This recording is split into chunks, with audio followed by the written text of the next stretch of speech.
दावा दायर किया, डिफेंडेंट हाजिर आ गया, कुछ दिन ख्यार किया और उसके बाद उसको डिसमिस इन डिफ़ॉल्ट करवा दिया। ऐसा dismiss in default amounts to decree और फ्रेश सूट इस कॉज ऑफ एक्शन पर बार्ड है।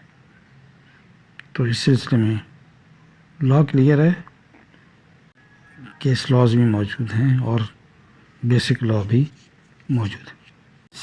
सिविल प्रोसीजर कोड में बेशतर ऐसी प्रोविजंस हैं जिसमें दूसरा दावा नहीं कर सकते। फ्रेश सूट बार्ड है।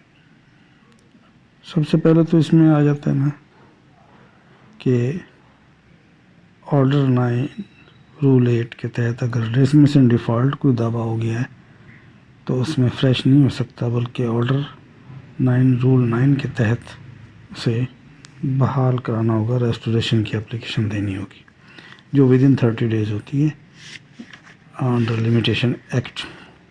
एप्लीकेशन रेस्टोरेशन की रिजेक्ट हो जाए तो उसकी अपील भी कर सकते हैं और रेस्टोरेशन की रेस्टोरेशन भी है वो अंडर सेक्शन 151 और under section 141 CPC fresh suit नहीं कर सकते। और इसकी ऑर्डर 43 रूल 1 के तहत अपील भी प्रोवाइडेड है, क्योंकि ऑर्डर 9 रूल 8 के तहत जो दावा डिसमिस इन डिफ़ॉल्ट होगा, डीएनपी होगा, वो डिग्री तसव्वुर होगा, क्योंकि डिफेंडेंट हाजिर होता है, प्लेंटिफ नहीं। वो डिग्री तसव्वुर होगा, इसलिए अपील अंडर ऑर्डर 43 रूल 1 के तहत प्रोवाइडेड है।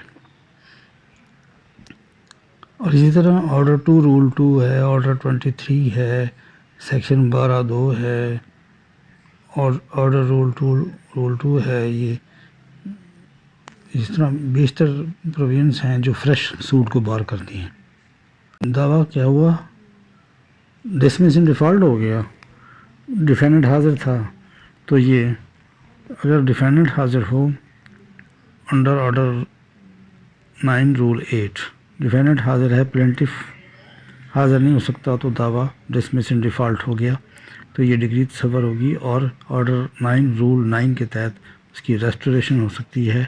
फ्रेश सूट बार्ड है और इसकी ये डिग्री तसव्वुर होता है, ये 9(8) के तहत ऑर्डर 9 रूल 8 के तहत डिग्री तसव्वुर होगा। इसकी अपील भी प्रोवाइडेड है और फ्रेश सूट आप नहीं कर सकते।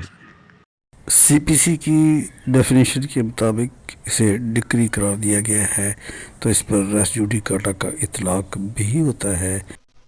151 सीपीसी के तहत है और एप्लीकेशंस पर सीपीसी को अप्लाई करने के लिए 141 है। ये रेमेडीज हमेशा मौजूद रहती हैं, याद रखिए।